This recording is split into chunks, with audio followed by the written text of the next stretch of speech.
So moving toward our set B, in which we will discuss about questions of proportions. Uh, Question number 1 is, find the missing quantities in each of the following. 4800 divided by 600 is equal to 2000 over x. It can be written as 4800 ratio 600 equal to will be replaced with the proportions 2000 ratio x.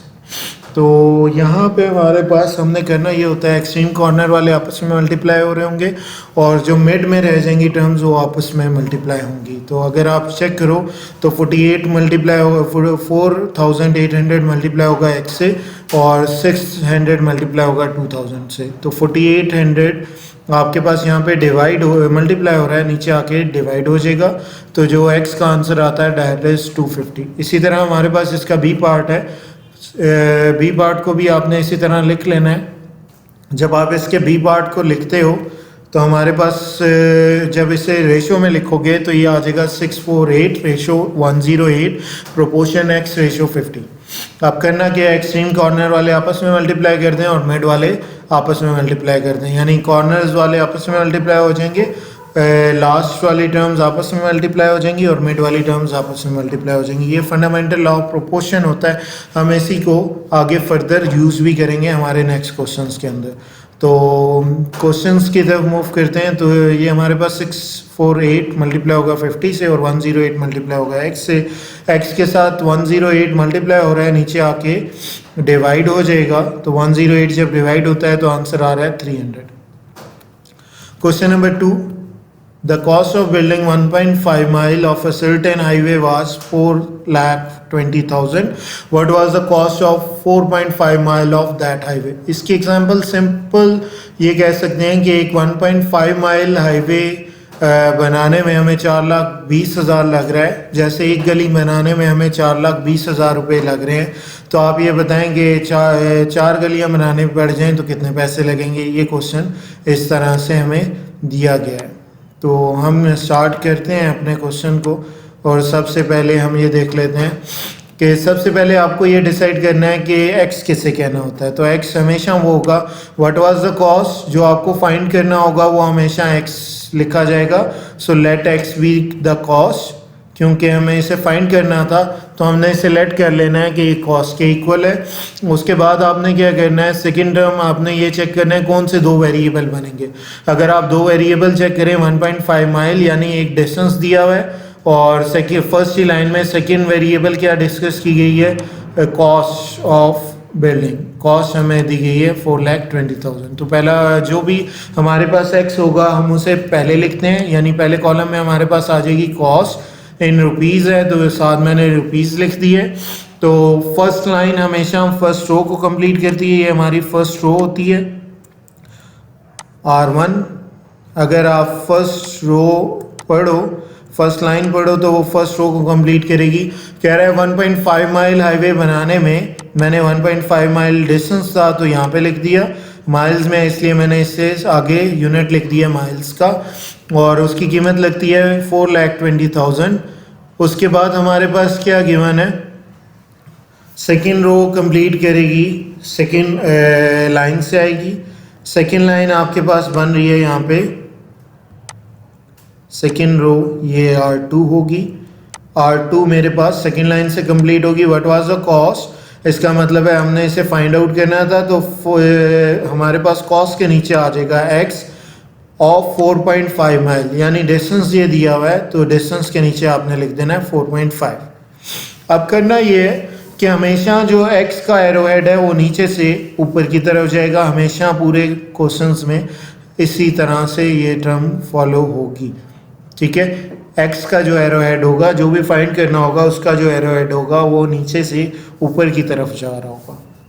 अब आपको सोचना ये है कि 1.5 mile highway बनाने में हमारे पास लगे थे 4,20,000. तो अगर 4.5 माइल बनाने पड़े तो पैसे ज़्यादा लगेंगे. 1.5 माइल एक गली है समझे, तो 4,20,000 लग रहा है. डिस्टेंस कम है तो कम पैसे लग रहे हैं, डिस्टेंस ज़्यादा करेंगे तो ज़्यादा पैसे लगेंगे. तो हमने यहाँ पे लिख देना है as distance of highway is increasing then cost will also increase. ठीक है। उसके बाद हमने इसका एरो हेड डिसाइड करना होता है। ये करने के बाद हमने इसका यहाँ पे एरो हेड डिसाइड करना है, क्योंकि हमने ये लिख दिया क्योंकि जैसे जैसे हमने डिस्टेंस को बढ़ाया तो कॉस्ट भी बढ़ गई। As distance of highway is increasing then cost will also increase. अब दोनों का इंक्रीज होना या दोनों का डिक्रीज होना डायरेक्टली प्रोपोर्शनल कहलाता है। दोनों का इंक्रीज होना या दोनों का डिक्रीज होना डायरेक्टली प्रोपोर्शन होता है। अगर एक इंक्रीज कर रहा है दूसरा डिक्रीज कर रहा है, या अगर एक डिक्रीज कर रहा है दूसरा इंक्रीज कर रहा है, ये इन्वर्स प्रोपोर्शन होगा, यानी इन्वर्सली प्रोपोर्शनल कहलाएगा दोनों वेरिएबल के दरमियान रिलेशन। अब यहाँ पे क्योंकि हमने देखा कि दोनों इंक्रीज कर रहे हैं, highway distance is increasing, cost is also increasing, then relation will be directly proportional. ठीक है। इसके बाद हमने ये करना है कि एक जो एरो हेड है, जैसा पहले हमने यहाँ पे एरो हेड लिखा हुआ है वैसा ही सेम एरो हेड डिस्टेंस की तरफ आएगा। अब करना क्या है, हेड टू टेल मीट करवाना है आपने इसे। हेड टू टेल जब आप मीट करवाते हैं तो स्टार्ट हमेशा होगा एक्स से। एक्स से मैं चलूँगा, लिखा मैंने एक्स रेशो 4,20,000 क्योंकि हेड इसका ये रहा। इसके बाद अब मैंने टेल ढूंढनी है दूसरे एरो हेड की। टेल इसकी ये रही, तो मैंने इसे मीट करवा देना है यहाँ से इसकी टेल पे। तो 4.5 यहाँ पे मैंने लिख दिया, फिर आएगा रेशो 1.5। ठीक है। अब ज़रा एक दफ़ा दोबारा चेक कर लें, मैं एक दफ़ा दोबारा से इसी टर्म को समझाता हूँ क्योंकि पूरे क्वेश्चंस में यही चीज़ डील कर रही है। हेड टू टेल मीट करवाना कैसे होता है, हमने स्टार्ट करना होता है हमेशा एक्स से।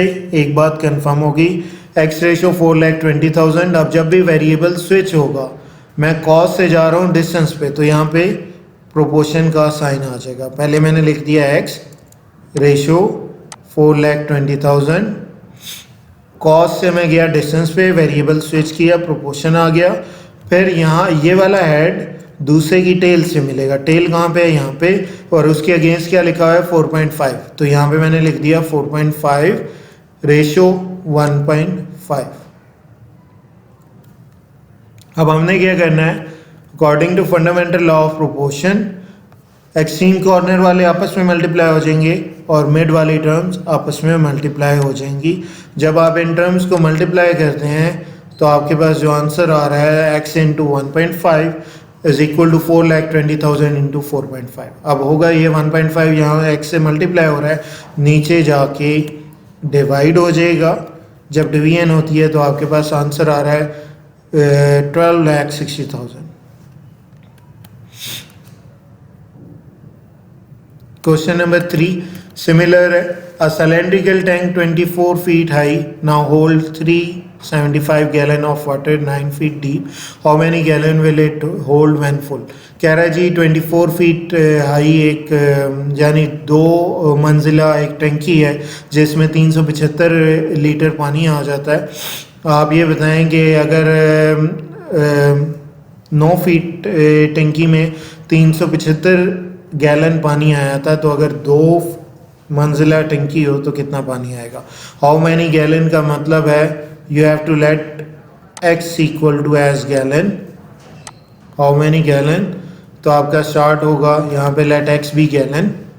उसके बाद आपने क्या करना है, गैलन वाला पहले लिखा जाएगा, फर्स्ट लाइन डिसाइड करेगी। फर्स्ट लाइन में हमारे पास गैलन कितने हैं 375, तो यहाँ पे मैंने लिख दिया 375।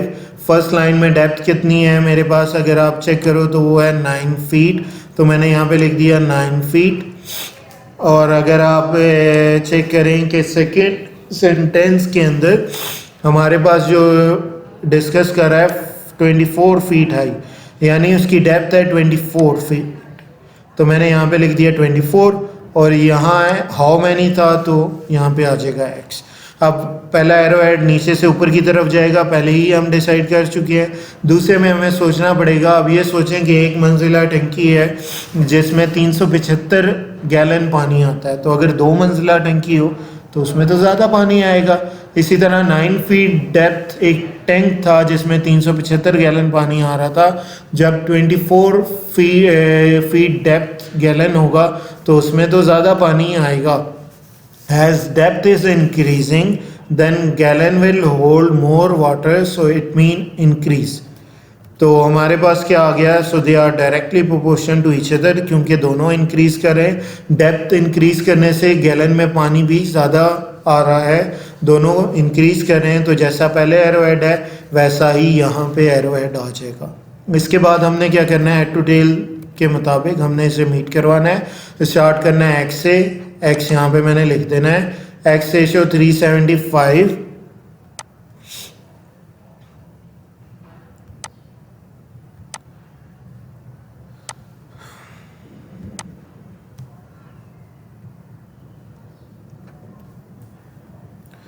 यहाँ पे आपके पास आ जाएगा x, मैंने यहाँ पे लिख दिया x रेशो 375. मैंने x रेशो 375 यहाँ लिख दिया. वेरिएबल स्विच कर रहे हैं आप यहाँ से यहाँ पे, तो आपके पास प्रोपोर्शन का वर्ड आ जाएगा, मैथमेटिकल टर्म आ जाएगी. फिर टेल दूसरी ढूंढनी है. यहाँ से जब डिस्कनेक्ट हुआ तो टेल है मेरे पास यहाँ पे, इसके अगेंस्ट क्या लिखा है 24 रेशो 9 मैंने यहाँ पे लिख दिया. अब क्या करना है, एक्सट्रीम कॉर्नर वाले आपस में मल्टीप्लाई कर दें और मिड वाली टर्म्स को आपस में मल्टीप्लाई कर दें. तो x into 9 is equal to 375 into 24. तो हमारे पास आंसर आ रहा है 1000 गैलन्स. अब क्वेश्चन नंबर 4 जब आप रीड करते हैं, जेट एयरप्लेन ट्रैवल 100 माइल इन 9 मिनट. कह रहा है एक एयरप्लेन है जो 100 माइल में 9 मिनट ट्रैवल करता है. To the nearest mile what was its rate per hour, यानी एक घंटे में कितना ट्रैवल किया होगा. क्योंकि ये मिनट में लिखा हुआ है तो मैं इसे भी और को मिनट में चेंज करूं तो 60 मिनट बनते हैं. टू द नियरेस्ट माइल, यानी you have to find miles, let x be the miles, let x be distance. क्योंकि डिस्टेंस माइल में होता है तो हमने डिस्टेंस को x कह दिया. यानी पहला कॉलम हमारे पास बनेगा डिस्टेंस का और दूसरा कॉलम बनेगा हमारे पास टाइम का. तो यहाँ पे मैंने पहला कॉलम बना दिया डिस्टेंस का, दूसरा कॉलम बना दिया टाइम का. पहली लाइन जब मैं रीड आउट करता हूँ तो पहली लाइन से मुझे ये पता लगता है, जब आप पहली लाइन पढ़ रहे हैं तो पहली लाइन में आपको ये समझ आ रही है कि आपके पास डिस्टेंस दिया हुआ है 100 माइल. मैंने डिस्टेंस के नीचे लिख दिया 100 और मिनट लिखे हुए 9, तो मैंने यहाँ पे लिख दिया 9. सेकेंड लाइन जब आप रीड आउट करते हो तो आपको ये पता लगता है सेकेंड लाइन के अंदर पर और, यानी 60 मिनट होंगे तो मैंने यहाँ पे 60 लिख दिया. To the nearest mile what was its rate, तो यहाँ पे आ जाएगा x. पहला एरो हेड नीचे से ऊपर की तरफ जाएगा.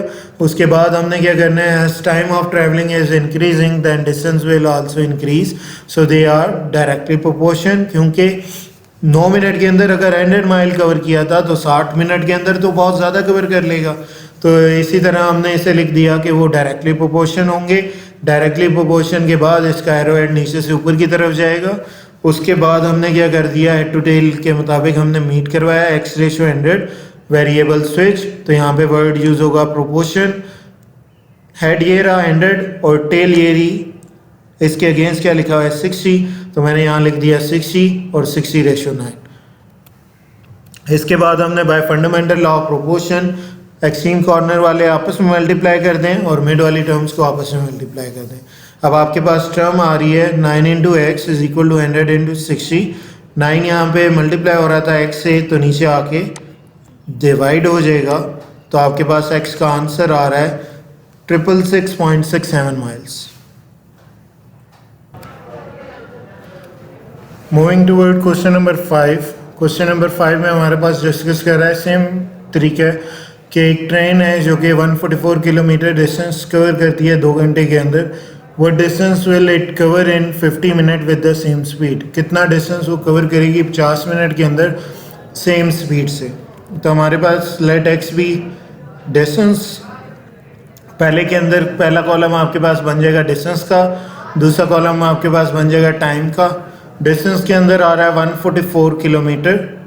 पहली लाइन से हमने रीड आउट किया तो यहाँ आ रहा था 144 किलोमीटर, मैंने यहाँ पे लिख दिया 144. 2 आवर्स का मतलब है we have 120 minute. 60 plus 60 will be 120.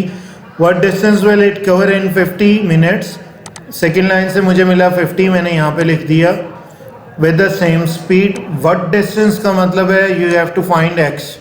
ठीक है, पहला एरोहेड आपका नीचे से ऊपर की तरफ जाता है, फिर हमारे पास क्या होगा, अब हमने ये सोचना है 120 मिनट के अंदर 144 किलोमीटर कवर करती थी ट्रेन, अगर 50 मिनट सिर्फ चलाई जाए तो डिस्टेंस भी कम कवर करेगी, क्योंकि दोनों चीज़ें डिक्रीज़ हो रही हैं। दोनों चीज़ों का डिक्रीज़ होना हमारे पास कहलाएगा डायरेक्टली प्रोपोर्शन। दोनों इंक्रीज़ होना या दोनों डिक्रीज़ होना, दोनों डायरेक्टली प्रोपोर्शनल होते हैं। अब हमने यहाँ पे एरोहेड वैसे ही डालना है जैसे एक्स वाला एरोहेड है। इसके बाद हमने हेड टू टेल रूल के मुताबिक इससे मीट करवा देना है। X ratio 144, proportion 50 ratio 120। अब कॉर्नर वाले आपस में मल्टीप्लाई हो जाएंगे, एक्सट्रीम कॉर्नर वाले और मिड वाले आपस में मल्टीप्लाई हो जाएंगे bye fundamental law of proportion. यहाँ पे हमारे पास 120 के साथ x मल्टीप्लाई हो रहा है, 120 नीचे जाके डिवाइड हो तो आंसर आ जाता है 60 किलोमीटर। इसके बाद हमारे पास क्वेश्चन नंबर है 6। क्वेश्चन नंबर 6 के अंदर डिस्कस कर रहा है 6 men can paint a house in 4 days, how long will it take to paint the house if 2 men are employed. कह रहा है 6 बंदे 4 दिन में एक घर को पेंट करते हैं। आप ये बताएं कि अगर 2 बंदे सिर्फ रखे जाएं काम पे तो कितने दिन लग जाएंगे, कितना टाइम लग जाएगा, यानी कितने दिन लग जाएंगे। तो लेट एक्स बी डेज। इसके बाद पहला कॉलम आपका हमेशा बन जाएगा एक्स वाला, एक्स डेज था तो यहाँ पे डेज आ गया। दूसरा हमारे पास मैन आ गया, मैन में हमारे पास आ गया पहले में 6 और दूसरे में 2। तो यहाँ पे हमारे पास आ रहा है फर्स्ट लाइन को अगर आप रीड करो तो मैंने आपके पास 6 तो मैंने यहाँ पे लिख दिया 6।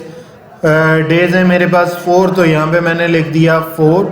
उसके बाद मेरे पास सेकंड लाइन अगर आप रीड आउट करें तो सेकंड लाइन के अंदर वो बात कर रहा है how long will it take, तो यहाँ पे आपने लिख दिया x, क्योंकि हाउ लॉन्ग का मतलब है कितना टाइम लगेगा, कितने दिन लगेंगे। To paint the house if 2 men are employed, सिर्फ 2 बंदे रखे जा रहे हैं काम पे तो यहाँ पे आ गया 2। अब वही बात पहले ही तो हमारे पास नीचे से ऊपर की तरफ जाएगा एरोहेड। उसके बाद हमने ये सोचना है 6 बंदे 4 दिन में काम कर रहे थे, एक काम जो 6 बंदे अगर करें तो 4 दिन में ख़त्म होता था। अगर वही काम सिर्फ 2 बंदों को दे दिया जाए तो दिन तो ज़्यादा लग जाएंगे। तो as number of man is decreasing days will increase, so they are inversely proportional. मैंने पहले भी कहा था कि अगर एक डिक्रीज दूसरा इंक्रीज या एक वेरिएबल इंक्रीज कर रहा है दूसरा डिक्रीज कर रहा है, ये इन्वर्सली प्रोपोर्शनल होगा। इसके बाद हमने क्या करना है, इन्वर्सली प्रोपोर्शन में जैसा ये एरोहेड होता है उसका उलट एरोहेड यानी ऑपोजिट डायरेक्शन में आता है। तो यहाँ पे हमारे पास एरोहेड इस डायरेक्शन में आएगा। अब इसे लिखने का थोड़ा सा तरीका आपको समझना पड़ेगा। हेड टू टेल रूल के अंदर हमारे पास x से स्टार्ट किया, x4, x रेशो 4 मैंने यहाँ पे लिख दिया। इसके बाद जब वेरिएबल स्विच करते हैं हमने पहले ही डिस्कस कर लिया है कि यहाँ पे प्रोपोर्शन का वर्ड आ जाएगा। उसके बाद हमने क्या करना है, अब ये हेड पे मैंने छोड़ा था, हेड के अगेंस्ट था 4। अब मैंने दूसरा टेल फाइंड आउट करना है क्योंकि हेड टू टेल इसे मीट करवाना है। तो मैं जब टेल फाइंड आउट कर रहा हूँ तो टेल यहाँ पे आती है 6 के अगेंस्ट। तो यहाँ पे मैंने लिख देना है, पहले आएगा 6 और फिर रेशो 2, तो यहाँ पे आ जाएगा रेशो 2। अब वही फंडामेंटल लॉ ऑफ प्रोपोर्शन के तहत हमारे एक्सट्रीम कॉर्नर आपस में मल्टीप्लाई हो रहे हैं और मिड वाले आपस में मल्टीप्लाई हो जाएंगे। 2 यहाँ पे x के साथ मल्टीप्लाई हो रहा है, नीचे जाके डिवाइड हो जाएगा। जब डिवाइड होता है तो आपके पास आंसर दे रहा है 12 डेज।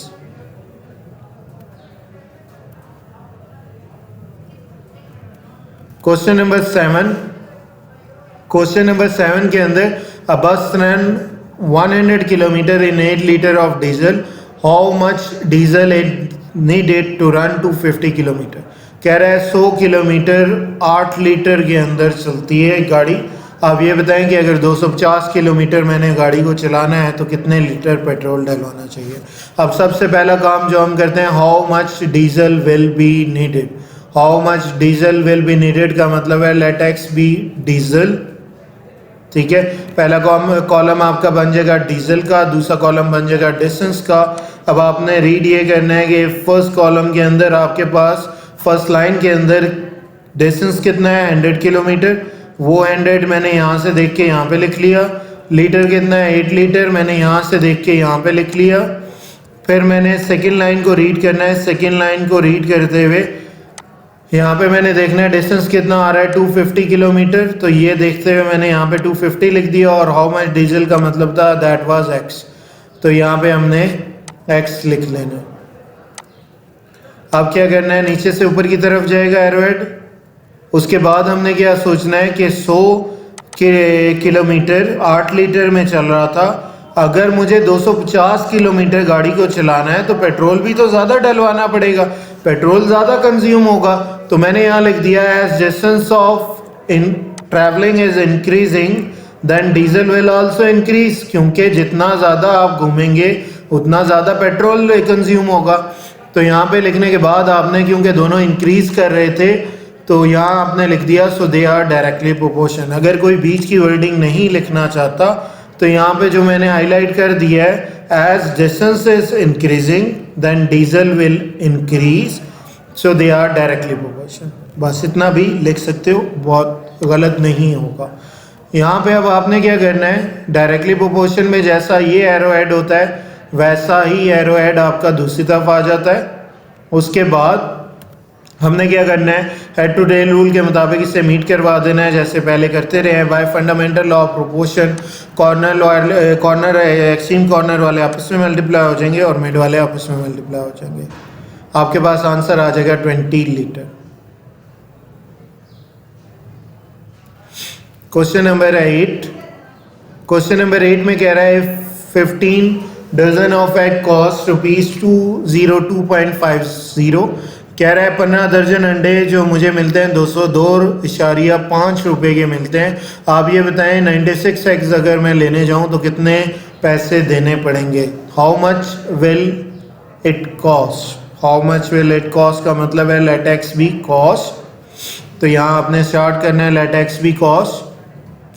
उसके बाद आपने क्या करना है, पहला कॉलम कॉस्ट का, दूसरा कॉलम एग का, और एग होंगे इन डजन। तो पहली लाइन जब आप रीड करते हैं, पहली लाइन से मुझे ये पता लग रहा है कि 202 रुपये के 15 दर्जन अंडे हैं, 202 रुपये के 15 दर्जन अंडे हैं। तो 96 को अगर डिवाइड करूं 12 पे तो आता है 8। 96 को अगर डिवाइड करूं 12 पे तो आता है 8। तो how much will 96 egg cost, second line से मुझे ये पता लगा, सेकेंड रो में एग आएंगे 8 डजन और यहाँ पे आ जाएगा एक्स। अब पहला एरो हेड नीचे से ऊपर की तरफ। उसके बाद हमने क्या करना है, जैसे जैसे 15 दर्जन अंडे मुझे मिले 202 रुपये के, 15 दर्जन 202 रुपये के, तो 8 दर्जन में पैसे तो कम देने पड़ेंगे। जैसे जैसे मैं एग की अमाउंट, एग की तादाद मैं डिक्रीज़ कर रहा हूँ तो कॉस्ट भी डिक्रीज़ हो जाएगी। तो ये हमारे पास डायरेक्टली प्रोपोर्शन होगा। उसके बाद आपने एरो हेड वैसे ही डाल देना है जैसे एक्स वाला एरो हेड है, हेड टू टेल मीट करवा देना है। हेड टू टेल मीट करवाने के बाद by fundamental law of proportion extreme corner वाले आपस में मल्टीप्लाई हो जाएंगे और मिड वाले आपस में मल्टीप्लाई हो जाएंगे। आंसर आ रहा है ₹108, यानी 8 दर्जन अंडे 96 एक्स 108 रुपीज़ के उसे मिल जाएंगे। So moving toward our next question, question number 9. Question number 9 is 8 men take 48 hours to dig a garden. एक गड्ढा खोदने में 48 घंटे लगते हैं 8 बंदों को। आप ये बताएं कि कितने नंबर ऑफ मैन, अगर 12 बंदे लाए जाएं तो कितना टाइम लग जाएगा, यानी कितने घंटे लग जाएंगे। तो क्वेश्चन नंबर 9 के हमारे पास टोटल 4 पार्ट हैं। सेम तरीका है, सिर्फ हमारे पास नंबर ऑफ मैन चेंज होते हैं, बाकी प्रोसीजर बिल्कुल सेम है। तो how long will it take का मतलब है you have to let x equal to number of time या लेट एक्स बी टाइम। तो यहाँ पे पहला कॉलम जो आपका आएगा वो टाइम का आएगा, दूसरा हमारे पास जो आएगा वो मैन का आएगा। फर्स्ट लाइन से मुझे पता लगा 8 मैन, तो यहाँ पे मैंने लिख दिया 8। फर्स्ट लाइन से मुझे पता लगा 48 आवर्स, तो मैंने यहाँ पे लिख दिया 48। यहाँ पे मुझे पता लग रहा है सेकंड लाइन से 12 मैन, तो मैंने यहाँ पे लिख दिया 12 मैन। और हाउ लॉन्ग का मतलब है यहाँ पे आ जाएगा एक्स। पहला एरो हेड नीचे से ऊपर की तरफ जाएगा। अब मैंने ये सोचना है 8 बंदे एक काम 48 घंटे में कर रहे थे, अगर 12 बंदे आ जाएं तो टाइम तो कम लगेगा, जल्दी काम खत्म हो जाएगा। तो मैंने यहाँ पे लिखा as number of man is increasing then time will decrease. इसके बाद so they are inversely proportional, क्योंकि एक इंक्रीज कर रहा है दूसरा डिक्रीज कर रहा है, इन्वर्सली प्रोपोर्शनल होगा। इसके बाद हमने क्या किया, इसका एरो हेड क्योंकि ये नीचे से ऊपर की तरफ जा रहा था, ये ऊपर से नीचे की तरफ आएगा, इसका एरो हेड इस तरह से होगा। अब इसके बाद हमने क्या करना है, हेड टू टेल मीट करवाना है। हेड टू टेल मीट कैसे करवाते हैं, स्टार्टिंग विद एक्स रेशियो 48। जब वेरिएबल आप स्विच करते हो you have to use proportion, then you have to trace out tail and meet head with tail. So 48 head पे था, जब इसकी टेल फाइंड आउट करते हो तो टेल यहाँ पे और उसके अगेंस्ट लिखा हुआ है 8, तो यहाँ पे आ गया 8 और साथ आ जाएगा 12। अब करना ये हेड टू टेल मीट करवाने के बाद by fundamental law of proportion extreme corner वाले आपस में मल्टीप्लाई कर दें और मिड वाले आपस में मल्टीप्लाई कर दें। यहाँ पे x मल्टीप्लाई हो जाएगा 12 से और 48 मल्टीप्लाई हो जाएगा 8 से। तो यहाँ पे हमारे पास 12 इंटू एक्स, तो ये 12 मल्टीप्लाई हो रहा था x से, नीचे आके डिवाइड हो जाएगा तो आपके पास आंसर दे देगा 32 आवर्स। अब इसी का सेकेंड पार्ट में सिर्फ इतना चेंज हो रहा है, 12 की जगह 32 है। यहाँ पे पूरा प्रोसीजर आपका बिल्कुल सेम चल रहा है, इन्वर्स प्रोपोर्शन है, बाकी प्रोसीजर सेम है, इसे आपने चेकआउट करना है। यहाँ पे 32 है, यहाँ पे 32 आएगा, ये 32 आ रहा है आपके पास, यहाँ 32 है और ये 32 जाके डिवाइड हो रहा है, तो आंसर आपके पास दे रहा है 12 आवर्स। इसी का बी पार्ट में क्वेश्चन को रिवर्स कर दिया। अभी हमें फाइंड आउट करना था टाइम, अब हमें फाइंड आउट करने पड़ेंगे मैन और हमें टाइम दिया गया हुआ। अभी हमारे पास मैन गिवन है और टाइम फाइंड आउट करना है। Question number 9 B part. First part के अंदर हाउ मैनी मैन का मतलब है you have to let x equal to man. First line है, अब मुझे पहला तो ये पता लग गया कि पहला कॉलम हमारे पास होगा मैन का, दूसरा कॉलम हमारे पास होगा टाइम का। फर्स्ट लाइन से मुझे पता लगा 8 मैन, तो मैंने यहाँ पे लिख दिया 8 मैन। फर्स्ट लाइन से मुझे पता लग गया 48 आवर्स, मैंने यहाँ पे लिख दिया 48 आवर्स। इसके बाद मुझे सेकंड लाइन से पता लगा 24 और, तो मैंने सेकंड लाइन में लिख दिया 24 और यहाँ पे आ जाएगा x। अब पहला जो आपका एरो हेड होता है वो नीचे से ऊपर की तरफ जाता है, x वाला हमेशा।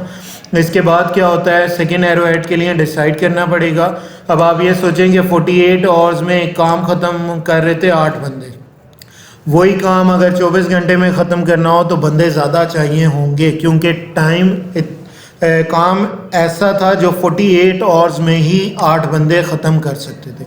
अगर आपको काम जल्दी चाहिए, जल्दी ख़त्म करना है तो बंदे तो ज़्यादा करने पड़ेंगे, अगर 24 आवर में चाहिए तो बंदे ज़्यादा करने पड़ेंगे। As time is decreasing than number of man will increase, so they are inversely proportion to each other. इसके बाद हमने हेड टू टेल मीट करवाना है। इन्वर्स का साइन एरो हेड का ये नीचे से ऊपर की तरफ जा रहा है, तो वो ऊपर से नीचे की तरफ यहाँ हमारे पास एरो हेड आता है। इसके बाद हेड टू टेल मीट करवाना है और bye fundamental law of proportion extreme corner वाले आपस में मल्टीप्लाई और मिड वाली टर्म्स आपस में मल्टीप्लाई होंगी। ये 24 यहाँ पे मल्टीप्लाई हो रहा है, नीचे आके डिवाइड हो जाएगा। जब डिवीजन करते हैं तो आपके पास आंसर आ रहा है 16 में। इसका सेकेंड पार्ट बिल्कुल सेम इसी तरह है, हमारे पास 24 की जगह आपके पास दिया है 96 आवर्स, बाकी प्रोसीजर सेम है, आप इसे देख सकते हो। यहाँ पे 96 है, यहाँ 96 आ जाएगा, यहाँ पे 96 आ जाएगा आपके पास, यहाँ पे 96 आ जाएगा और यहाँ डिवीजन में 96 आ जाएगा। Answer will be 4 man. Moving toward next question, question number 10। Question number 10 में अब मैं आप लोगों को सिर्फ वर्बली क्वेश्चन समझा दूंगा, बाकी प्रोसीजर सेम है, आप लोग देख सकते हैं। In a factory 12 man complete the work in 20 days. कह रहा है एक कंपनी के अंदर, एक फैक्ट्री के अंदर 12 बंदे 20 दिन में एक काम ख़त्म करते हैं। How long it will take to complete the same job by 8 worker. तो हमने लेट एक्स भी डेज कर दिया या टाइम कर दिया, जैसे भी, क्योंकि 20 डेज लिखा हुआ है फर्स्ट लाइन के अंदर तो आप इसलिए डेज लिखोगे। पहला कॉलम यहाँ पे हमारे पास आ जाएगा डेज का, और सेकंड कॉलम आपके पास आ रहा है मैन का। इसी तरह फर्स्ट लाइन से मैं पढ़ता हूँ तो मेरे पास आ रहा है 12, तो मैंने यहाँ पे 12 लिख लिया। फर्स्ट लाइन ही पढ़ता हूँ तो यहाँ पे लिखा हुआ है 20, तो यहाँ पे मैंने 20 लिख दिया। अब सेकंड लाइन जब मैं रीड आउट करता हूँ तो यहाँ पे लिखा हुआ है 8, तो मैंने यहाँ पे 8 लिख लेना है। और how long way it will take का मतलब है कि कितना टाइम लगेगा, तो यहाँ पे आ रहा है x। अब करना ये है कि पहला एरो हेड तो नीचे से ऊपर की तरफ जाएगा, दूसरा एरो हेड आपको डिसाइड करना पड़ेगा। 12 बंदे 20 दिन में काम ख़त्म कर रहे थे, तो 8 बंदे कितने दिन में ख़त्म करेंगे। एक काम ऐसा था कि 12 बंदे अगर करें तो 20 दिन में ख़त्म होता था। अगर वही काम 8 बंदों को दे दिया जाए तो टाइम ज़्यादा लगेगा, दिन ज़्यादा लग जाएंगे। तो as number of man is decreasing then days will increase, तो they are inversely proportion. Arrow head उल्टा आएगा, ऊपर से नीचे की तरफ आएगा, और बाकी वैसे ही है जैसे अभी हमने प्रीवियस क्वेश्चन किया। क्वेश्चन नंबर 11 की तरफ बढ़ते हैं। क्वेश्चन नंबर 11 में ये डिस्कस कर रहा है, if 20 man can prepare 10 office table in 10 days, how many man are required to prepare 25 such office table in 10 days in a day. कह रहा है जी 10 टेबल ऑफिस टेबल एक दिन के अंदर 20 बंदे बनाते हैं। अब आप ये बताएं अगर मुझे 25 बनवानी थी हो एक ही दिन के अंदर तो कितने बंदे चाहिए होंगे। हाउ मैनी मैन का मतलब है, यहाँ पे लिखा हुआ है हाउ मैनी मैन, तो इसका मतलब है you have to let x be man. उसके बाद हमने क्या करना है, पहला कॉलम आ गया मैन और दूसरा कॉलम आ गया ऑफिस टेबल। पहली लाइन से मुझे पता लगा 20, तो यहाँ पे मैंने मैन लिख दिया 20। 10 ऑफिस टेबल का मतलब है मैंने यहाँ पे लिख दिया 10। उसके बाद जब मैं रीड आउट करता हूँ तो मुझे ये पता लग रहा है कि यहाँ पे लिखा हुआ है 25 such office table in a day, तो यहाँ पे मैंने लिख दिया 25। और हाउ मैनी मैन का मतलब है यहाँ पे आपके पास आ जाएगा सेकेंड रो के अंदर, यहाँ पे आ जाएगा x। पहला एरो हेड नीचे से ऊपर की तरफ। अब 10 टेबल बनती थी एक दिन के अंदर, 20 बंदे बना सकते थे। अगर वही टेबल 25 हो जाए, 25 बनानी पड़े एक ही दिन में, तो बंदे तो ज़्यादा चाहिए होंगे।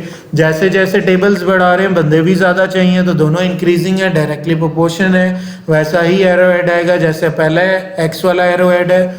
अब हमने करना क्या है, हेड टू टेल मीट करवाना है bye fundamental law of proportion. Corner वाले आपस में मल्टीप्लाई हो जाएंगे और मिड वाले आपस में मल्टीप्लाई हो जाएंगे। यहाँ पे 10 मल्टीप्लाई हो रहा है, नीचे आके डिवाइड हो जाएगा,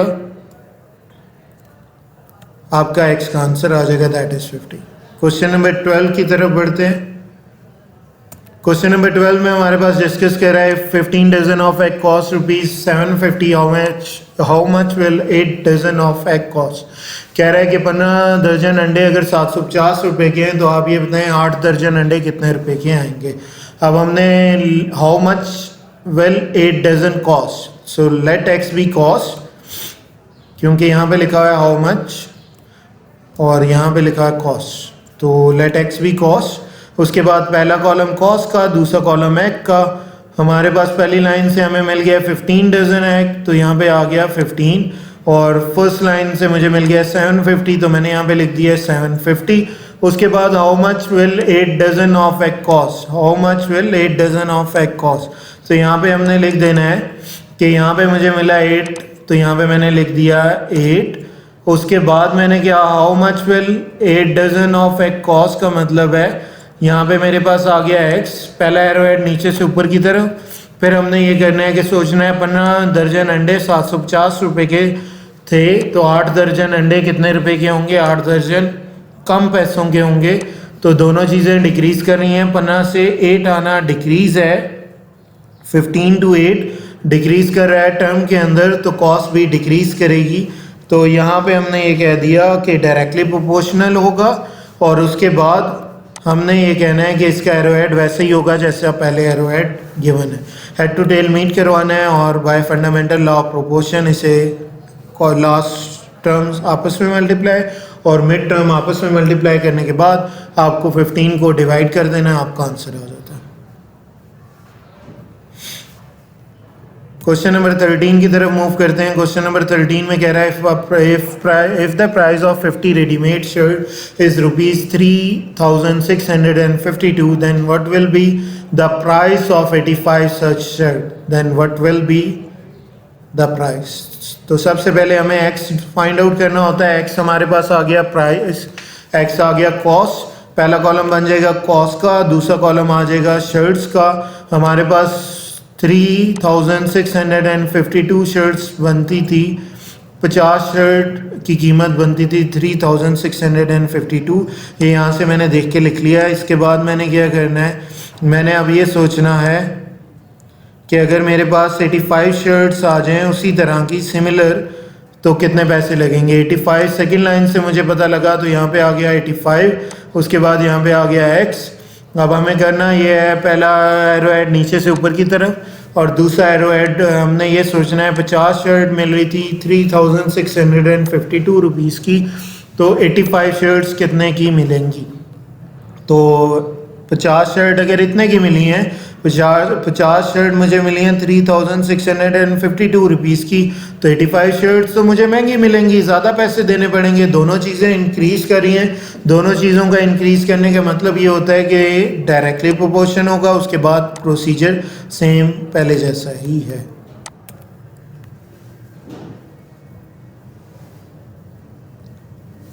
क्वेश्चन नंबर 14।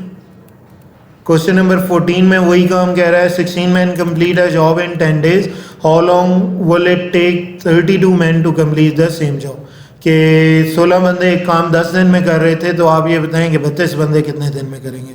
लाजमी सी बात है, अगर 16 बंदे एक काम 10 दिन में कर रहे थे, तो बंदे अगर 32 कर दें तो हमारे पास दिन क्या हो जाएंगे, दिन डिक्रीज़ कर जाएंगे, काम जल्दी ख़त्म हो जाएगा। बाकी प्रोसीजर सेम है जैसे पहले हमने कर रखा है। क्वेश्चन नंबर 15 की तरफ मूव करते हैं। 20 man complete the construction of a bridge in 70 days, 20 बंदे एक काम 70 दिन के अंदर कर रहे हैं। आप ये बताएं कि कितने बंदे चाहिए होंगे, कितने बंदे चाहिए होंगे। लेट एक्स बी मैन, पहला कॉलम मैन का, दूसरा कॉलम डेज का। पहली लाइन से मुझे मिल गए मैन 20, फर्स्ट लाइन से मुझे मिल गए मैन 70। उसके बाद अगर सेकेंड लाइन को रीड आउट करें तो मुझे डेज मिले 50 और मैन तो आपने फाइंड आउट करना है। अब 70 बंदे एक काम 20 दिन में ख़त्म कर रहे थे, तो 70 डेज में काम ख़त्म हो रहा था 20 बंदों की मदद से। तो 50 दिन में अगर ख़त्म करना चाहते हैं तो बंदे ज़्यादा हायर करने पड़ेंगे, क्योंकि आप काम जल्दी करवाना चाहते हो। तो अगर जल्दी करवाना चाहते हो तो ये इन्वर्सली प्रोपोर्शनल होगा, इन्वर्स होगा तो एरो ऊपर से नीचे की तरफ आएगा। बाकी प्रोसीजर सेम है पहले जैसे।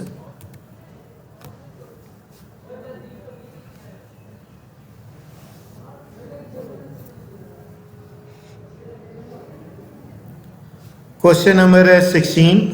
क्वेश्चन नंबर 16 के अंदर कह रहा है जी, cost of 20 pound of tea is ₹1700। 1700 रुपये की 20 पाउंड हमें टी मिलती है, पत्ती मिलती है। आप ये बताएंगे 33 पाउंड अगर आपको पत्ती लेनी हो तो कितने पैसे देने पड़ेंगे। लेट एक्स बी डेज, पहला कॉलम कॉस्ट का, दूसरा कॉलम टी का। बाकी प्रोसीजर बिल्कुल सेम है, आप लोग देख सकते हो।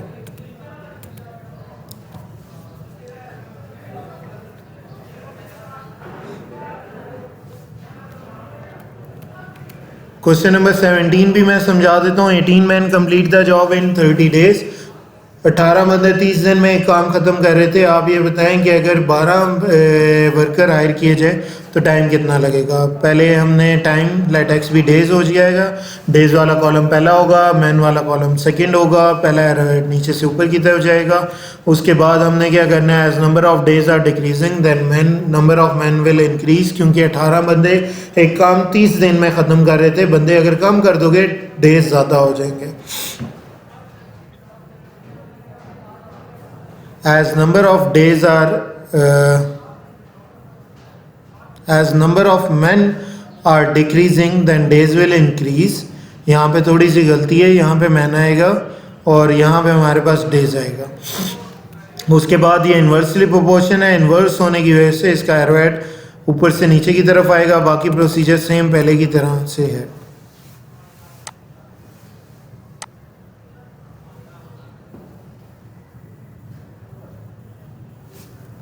क्वेश्चन नंबर 18 भी सेम वैसे ही है पहले के वाले की तरह, आप लोगों ने देख लेना है इसे।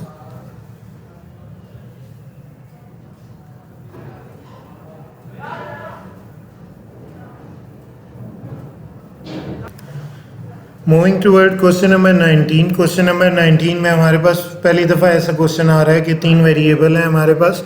क्वेश्चन बाकी सिमिलर ही है, सेम तरीका ही है, बस ये चेंज आएगा कि हमारे पास 3 वेरिएबल्स आ जाते हैं। तो मेरी कोशिश ये होगी कि क्वेश्चन नंबर 19 को समझा दिया जाए और बाकी 27 तक क्वेश्चन आपके सिमिलर ही चल रहे हैं ऑलमोस्ट। तो यहाँ पे पहले क्वेश्चन रीड आउट कर लेते हैं। Carton factory make 160 boxes in 16 days. 160 boxes 16 दिन में बना रही है with the help of 48 workers की मदद से। How much days are needed to make 200 boxes with the help of 40 worker. कितने दिन चाहिए होंगे अगर 200 बॉक्सेस बनाने हैं 40 बंदों की मदद से। तो हमने यहाँ पे कर दिया हाउ मैनी डेज का मतलब है लेट एक्स बी डेज। यहाँ पे पहले मैंने लिख दिया let x be days, let x be number of days. उसके बाद मैंने यहाँ पे पहला कॉलम बना दिया डेज का।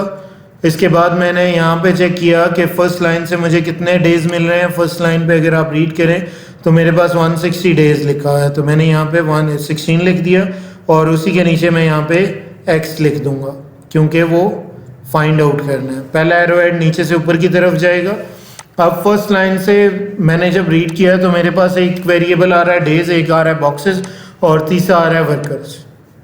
तो यहाँ बॉक्सेस, ये डेज और ये वर्कर। तो आप कोई भी रख सकते हो, वर्कर रख लें या बॉक्सेस पहले रख लें, या आपकी मर्जी है, आपकी अपनी विलिंग है। मैंने यहाँ पे वर्कर्स लिख लिया है सेकंड कॉलम को। वर्कर्स अगर आप चेक करें तो सेकंड वर्कर्स आपके पास मिल रहे हैं, आपको यहाँ पे वर्कर्स जो मिल रहे हैं वो 48 वर्कर्स मिल रहे हैं। फर्स्ट लाइन के अंदर मैंने 48 लिख लिया। अब सेकंड लाइन अगर मैं रीड आउट करूं तो सेकंड लाइन में मुझे वर्कर्स मिल रहे हैं 40, तो मैंने यहाँ पे 40 लिख लिया। अब हमें ये डिसाइड करना है कि इसका एरो हेड ऊपर से नीचे की तरफ आएगा या नीचे से ऊपर की तरफ, यानी इनवर्स प्रोपोर्शन होंगी या डायरेक्ट प्रोपोर्शन होंगी। अब आपको करना ये है कि 48 वर्कर्स अगर 16 दिन में काम खत्म कर रहे थे, वर्कर्स आप कम कर दो तो दिन तो इंक्रीज हो जाएंगे। ये क्वेश्चन सिमिलर है जैसे पहले हमने किया है। वेरिएबल 3 है पर हम दो वेरिएबल करके इसे सॉल्व करेंगे।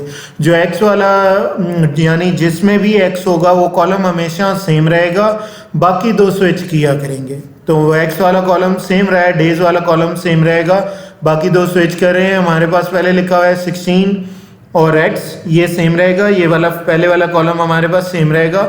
सेकेंड और थर्ड वेरिएबल हमारे पास स्विच होते रहेंगे। अब अगर 48 वर्कर 16 दिन में एक काम खत्म कर रहे थे, 48 वर्कर 16 दिन में एक काम खत्म कर रहे थे, तो 40 वर्कर ज़्यादा दिन में काम खत्म करेंगे। 48 से 40 जाना डिक्रीज है नंबर ऑफ वर्कर का, तो डेज क्या हो जाएंगे, इंक्रीज कर जाएंगे। एक डिक्रीज कर रहा है, दूसरा इंक्रीज कर रहा है, तो ये हमारे पास होता था इन्वर्सली प्रोपोर्शनल। तो यहाँ पे आपने लिख दिया इन्वर्सली प्रोपोर्शनल। इसके बाद आपने क्या किया, सेकंड कॉलम को थोड़ी देर के लिए आप भूल जाएंगे। इन्वर्स प्रोपोर्शन का साइन उलट होता है, जैसा ये एरो हेड था उससे ऑपोजिट एरो हेड मैंने यहाँ पे लिख दिया। अब मैंने क्या करना है, थोड़ी देर के लिए इस पूरे को भूल जाना है, यानी सेकंड कॉलम में कुछ लिखा हुआ भी है। अब मैंने यहाँ पे ये किया कि बॉक्सेस जब मैं लिखता हूँ तो बॉक्सेस लिखने के लिए थर्ड वेरिएबल मेरे पास बॉक्सेस था। सेकेंड लाइन से मुझे मिल रहा है 200 बॉक्सेस, मैंने यहाँ पे 200 लिख लिया। उसके बाद मैंने क्या किया, फर्स्ट लाइन को मैं जब चेक करता हूँ तो फर्स्ट लाइन से मुझे मिल रहे हैं 160 बॉक्सेस। अब आप ये सोचो कि 160 बॉक्सेस आपके पास बनते थे अगर मैं इसे रीड करूँ। अब यहाँ पे अगर आप रीड करो 160 बॉक्सेस आपके पास बनते थे 16 दिन के अंदर, और इतना ही बन सकते थे, इससे ज़्यादा बन ही नहीं सकते थे। और 200 बॉक्सेस अगर बनाने पड़ जाएं तो दिन तो ज़्यादा चाहिए होंगे। तो 160 टू 200 जाना इंक्रीज है बॉक्सेस में, तो डेज भी इंक्रीज कर जाएंगे। तो ये दोनों चीज़ें इंक्रीज कर रही हैं, तो ये होगा डायरेक्टली प्रोपोर्शनल। डायरेक्टली प्रोपोर्शन का एरो हेड वैसे ही होता है जैसे ये एरो हेड होता है, तो इसका एरो हेड नीचे से ऊपर की तरफ जाएगा। अब आपको क्या करना है, अब आपको वापस पहला जो सेकंड कॉलम था उसे वापस लिख लो। उसे लिखने के बाद अब आपने ये फाइंड आउट करना है, हेड टू टेल मीट करवाना है। वो किस तरह लिखेंगे वो देख लेते हैं। अब आपने करना ये है कि x से हमेशा स्टार्ट होता था x रेशो 16, वो मैंने यहाँ पे लिख दिया x रेशो 16। उसके बाद हम क्या करते थे, वेरिएबल जब भी स्विच होगा तो आपके पास आएगा प्रोपोर्शन का साइन, ये मैंने प्रोपोर्शन का साइन लिख दिया। इसके बाद मैंने लिखना है कि ये हेड था, हेड को मिलाना है टेल पे लिखा है 48, तो यहाँ पे मैंने लिख दिया 48। और उसके बाद मैंने यहाँ पे फर्दर मूव किया नीचे की तरफ, तो यहाँ पे आ रहा है 40।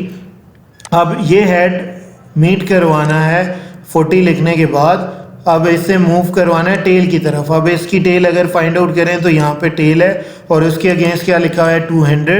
तो मैंने जो सेकंड कॉलम के बिल्कुल नीचे थर्ड कॉलम की एंट्री हमेशा आएगी, सेकंड कॉलम के बिल्कुल नीचे प्रोपोर्शन के साथ मैंने यहाँ पे लिख दिया 200 क्योंकि उसकी टेल थी। अब यहाँ से ऊपर की तरफ जब मूव करता हूँ तो यहाँ पे लिखा है 160, तो यहाँ पे लिख दिया 160। हमेशा याद रखना है थर्ड कॉलम की एंट्री सेकंड कॉलम की एंट्री के बिल्कुल नीचे होगी, यानी यहाँ पे मैंने 200 रेशियो 160 यहाँ पे लिख देना है। अब करना क्या है, कॉर्नर वाले एक्सट्रीम कॉर्नर वाले आपस में मल्टीप्लाई हो जाएंगे bye fundamental law of proportion और मिड वाले आपस में मल्टीप्लाई हो जाएंगे। अब x मल्टीप्लाई होगा 40 इंटू 160 से और 16 इज ए प्रोपोर्शन की जगह आ जाएगा इक्वल टू का साइन और 16 मल्टीप्लाई होगा 48 इंटू 200। अब यहाँ पे 40 इंटू 160 यहाँ मल्टीप्लाई हो रहा है, नीचे जाके डिवाइड हो जाएगा। जब डिवीजन होती है तो आपके पास आंसर इसका आ जाता है 24 डेज। होपफुली कोई मसला नहीं होगा, काफ़ी डीप डिस्कशन मैं कर चुका हूँ इसके मतलब। 3 वेरिएबल का क्वेश्चन तमाम इसी तरह सॉल्व होंगे। आपको बस ये याद रखना है जो सेकंड 2 को लेके चलना है और सेकंड कॉलम की एंट्री के नीचे थर्ड कॉलम की एंट्री को आपने प्लेस करना है। क्वेश्चन नंबर 20 दोबारा मैं एक क्वेश्चन समझा देता हूं ताकि आपको समझना आसान हो जाए।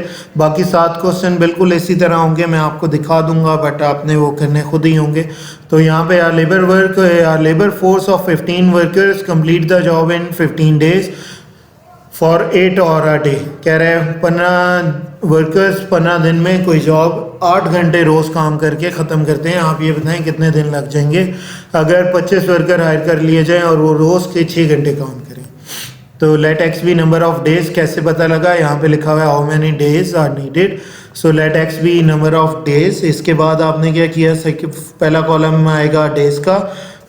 मेरे पास कैसे पता लगेगा, कहाँ से एंट्री आएगी, फर्स्ट लाइन रीड करें तो यहाँ पे मेरे पास डेज लिखे हैं 15, ये मैंने उठा के 15 यहाँ पे लिख दिया। यहाँ पे सेकंड लाइन रीड करें, सेकंड लाइन हमेशा कंप्लीट करती है सेकंड रो को, तो यहाँ पे मैंने लिख दिया है x। अब जब मैं इसका एरो हेड डालता हूँ तो वो नहीं जाएगा नीचे से ऊपर की तरफ। अब सेकंड एंट्री सेकंड वेरिएबल आप कुछ भी लिख सकते हो, वर्कर लिख लो या टाइम लिख लो, वो आपकी अपनी मर्ज़ी है, और लिख लो आपकी अपनी मर्ज़ी है। तो यहाँ पे मैंने लिख लिया वर्कर्स। अब 15 वर्कर्स मुझे कहाँ से मिले, यहाँ पे अगर आप रीड आउट करें तो 15 वर्कर्स लिखा है, मैंने ये 15 लिख लिया। उसके बाद जब आप सेकेंड लाइन को रीड करते हो तो यहाँ पे लिखा है 25 वर्कर्स, तो यहाँ पे मैंने 25 लिख लिया। अब 15 बंदे 15 दिन में एक काम ख़त्म कर रहे थे, अगर वर्कर्स बढ़ा दिए जाएँ, 25 वर्कर लाए जाएँ तो जल्दी काम ख़त्म हो जाएगा। तो जैसे जैसे 15 to 25 जाना इंक्रीज़ है वर्कर्स में तो डेज भी इंक्रीज़ कर जाएंगे, डेज डिक्रीज़ कर जाएंगे सॉरी। तो ये हमारे पास इन्वर्सली प्रोपोर्शन हो जाएगा, एरो हेड ऊपर से नीचे की तरफ आएगा। अब हमने क्या करना है, थर्ड वेरिएबल लिख लिया। थर्ड वेरिएबल लिखने के लिए हमने क्या किया, थर्ड वेरिएबल जब आप लिखने जाते हो तो आपके पास यहाँ पे आ रहा है थर्ड वेरिएबल, जब आप लिखने जा रहे हैं तो आपके पास ऑर्स लिख लिया यहाँ पे। उसके बाद आपने फर्स्ट लाइन से मुझे मिल गया 8 ऑर्स, मैंने वो यहाँ पे लिख दिया है। उसके बाद मैंने ये चेक किया सेकेंड लाइन में 6 ऑर्स लिखा है, वो मैंने यहाँ पे लिख लिया। अब 8 घंटे सेकेंड कॉलम को थोड़ी देर के लिए भूल जाएंगे, वो यहाँ पे लिखा अभी है। अगर 8 घंटे एक काम रोज़ किया जाए तो 15 दिन में ख़त्म हो जाता है। अगर 2 घंटे डिक्रीज़ कर दिए जाएँ, 2 घंटे कम कर दिए जाएँ तो दिन तो ज़्यादा लग जाएंगे। आपका कोर्स है, अगर 8 घंटे रोज़ पढ़ रहे हो तो टाइम लग रहा है 15 दिन, अगर 6 घंटे रोज़ पढ़ रहे हैं तो टाइम तो ज़्यादा लगेगा। तो यहाँ पे दोनों एक आप 8 to 6 जाना डिक्रीज़ है, डेज आपके पास इंक्रीज़ कर जाते हैं, तो ये इन्वर्सली प्रोपोर्शनल होगा। उसके बाद आपने एरो हेड नीचे ऊपर से नीचे की तरफ डाल देना है। सेकंड कॉलम को वापस लिखते हुए आपने हेड टू टेल मीट करवाना है और bye fundamental law of proportion extreme corner वाले आपस में मल्टीप्लाई होंगे और मिड वाले आपस में मल्टीप्लाई होंगे। बाकी क्वेश्चन सेम पहले जैसा ही है। क्वेश्चन नंबर 21, कह रहा है जी मैं वैसे ही रीड कर देता हूँ, समझा देता हूँ, सारा क्वेश्चन आपके सामने ही है। हमारे पास क्वेश्चन में ये था कि कह रहा है कि 60 बंदे अगर एक काम 42 बंदे एक काम 60 दिन में ख़त्म कर रहे थे, तो आप ये बताएं 42 बंदे 60 दिन में एक काम ख़त्म कर रहे थे, तो अगर 60 बंदे ले आए तो काम तो जल्दी ख़त्म हो जाएगा।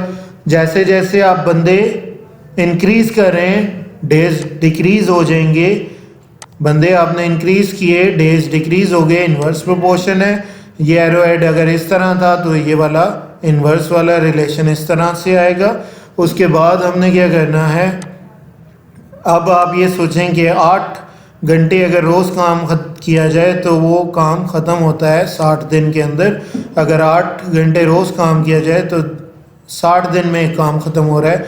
अगर 7 घंटे रोज़ काम किया जाए तो टाइम तो ज़्यादा लग जाएगा, दिन ज़्यादा लग जाएंगे। अब इसका एरो हेड इस तरह से है, नीचे से ऊपर की तरफ इन्वर्स रिलेशन होगा ये वाला, तो हमने यहाँ पे इन्वर्स रिलेशन का ऊपर से नीचे की तरफ आएगा, bye fundamental law of proportion में लगा देना है, और बाकी सेम एज इट इज़ है पहले की तरह। नेक्स्ट क्वेश्चन नंबर 22 भी सिमिलर है।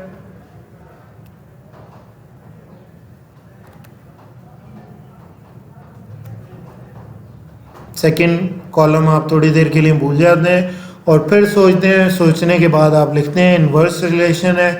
इन्वर्स रिलेशन में ऊपर से नीचे की तरफ एरो हेड आ रहा होगा, फिर दोबारा सेकंड कॉलम को लिख लेते हैं, हेड टू टेल मीट करवाते हैं। हेड टू टेल मीट करवाने के बाद by fundamental law of proportion extreme corner वाले आपस में मल्टीप्लाई और मिड वाले आपस में मल्टीप्लाई होते हैं।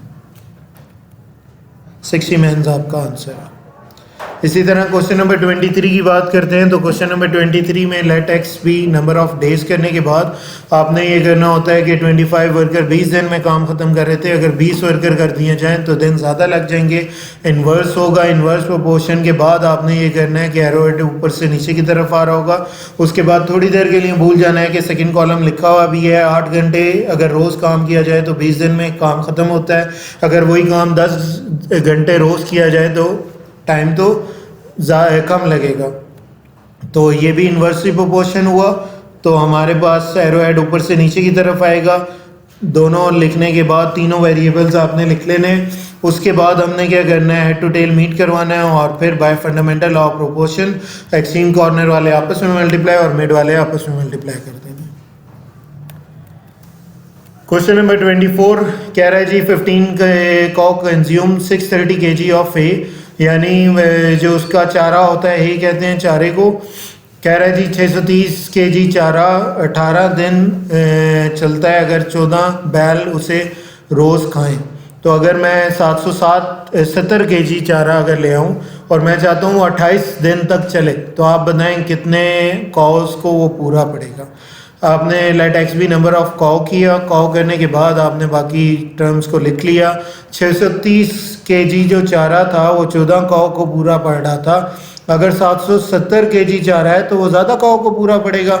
तो जैसे जैसे आपने अमाउंट ऑफ ए चारे की तादाद को, चारे की अमाउंट को इंक्रीज़ किया है तो कॉज भी इंक्रीज़ होगी है, डायरेक्टली प्रोपोर्शन होगा। इसके बाद हमने सेकेंड जो एरो हेड है वो नीचे से ऊपर की तरफ जाएगा। उसके बाद हमने थोड़ी देर के लिए भूल जाना है कि यहाँ पे कुछ लिखा हुआ भी है, डेज लिखने हैं। डेज लिखने के बाद आपने ये सोचना है कि 18 दिन एक चारा 14 कॉ को पूरा पड़ रहा है। अगर वही मैं 28 दिन चलाना चाहता हूँ तो मुझे कॉ की तादाद को कम करना पड़ेगा, क्योंकि वो चारा 18 दिन ही पूरा पड़ता था। पर अगर मैं 28 दिन चलवाना चाह रहा हूँ तो कॉ यानी नंबर ऑफ कॉज को कम करना पड़ेगा, बैल की तादाद को कम करना पड़ेगा। तो ये इन्वर्स रिलेशन है। इन्वर्स रिलेशन का साइन ऊपर से नीचे की तरफ होता है, बाकी सेम रूल है, आपने इसे देख लेना। Question number 25। क्वेश्चन नंबर 25 में कह रहा है कि 600 यूनिट 9 दिन में बनते हैं 20 मशीनों की मदद से। अगर मशीनें कम कर दी जाएं और 12 दिन में कितने यूनिट बन सकेंगे। हमने पहले मशीनें 20 थी तो हमारे पास 600 यूनिट तैयार हो रहे थे। मशीनें कम कर दी जाएं तो यूनिट भी कम हो जाएंगे। तो हमारे पास ये डायरेक्टली प्रोपोर्शन होगा, क्योंकि दोनों डिक्रीज़ कर रहे हैं। दोनों का डिक्रीज़ होना डायरेक्टली प्रोपोर्शन होता है। इसका एरो हेड वैसे ही आएगा जैसे पहले लिखा हुआ है। इसके बाद डेज लिखने हैं, उनकी इंट्रीज लिख लेनी है, थोड़ी देर के लिए भूल जाना है सेकंड कॉलम को। उसके बाद हमने क्या करना है, 9 दिन में 600 यूनिट बनते थे, अगर 12 दिन काम किया जाए तो ज़्यादा यूनिट तैयार हो जाएंगे, दोनों चीज़ें ज़्यादा हो रही हैं तो ये भी डायरेक्टली प्रोपोर्शन होगा। इसके बाद एरो हेड आपने मिला लेने हैं हेड टू टेल रूल के मुताबिक, bye fundamental law of proportion extreme corner वाले आपस में मल्टीप्लाई करने हैं और मिड वाले आपस में मल्टीप्लाई होंगे। 720 यूनिट आपका आंसर होगा। Question number 26, 8000 is enough for 4 person for 40 days. कह रहा है 800 रुपये काफ़ी है 4 बंदों के लिए अगर वो 40 दिन तक इससे चलाएं। आप ये बताएं कि 15,000 रुपये अगर दिए जाएं और वो 5 बंदों के लिए इनफ हो तो कितने दिन तक चल जाएंगे।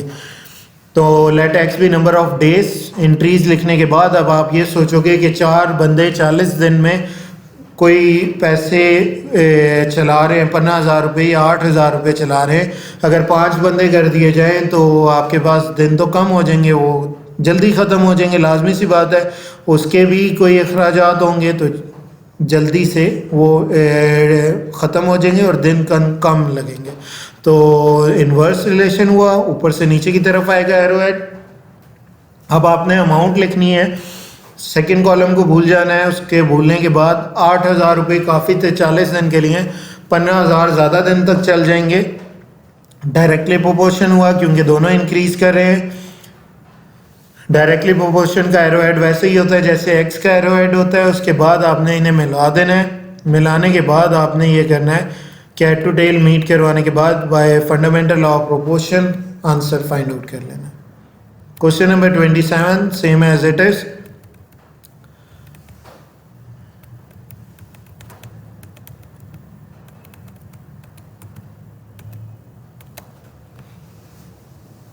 इसमें टर्म्स चेंज है, आंसर सेम आ रहा है।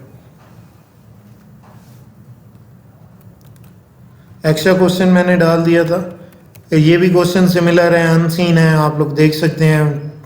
बाकी टर्म बिल्कुल सेम है, सेम टर्म से क्वेश्चन चल रहा है, सिर्फ क्वांटिटीज चेंज हुई हैं, नाम चेंज हुए हैं, बाकी बिल्कुल सेम प्रोसीजर है।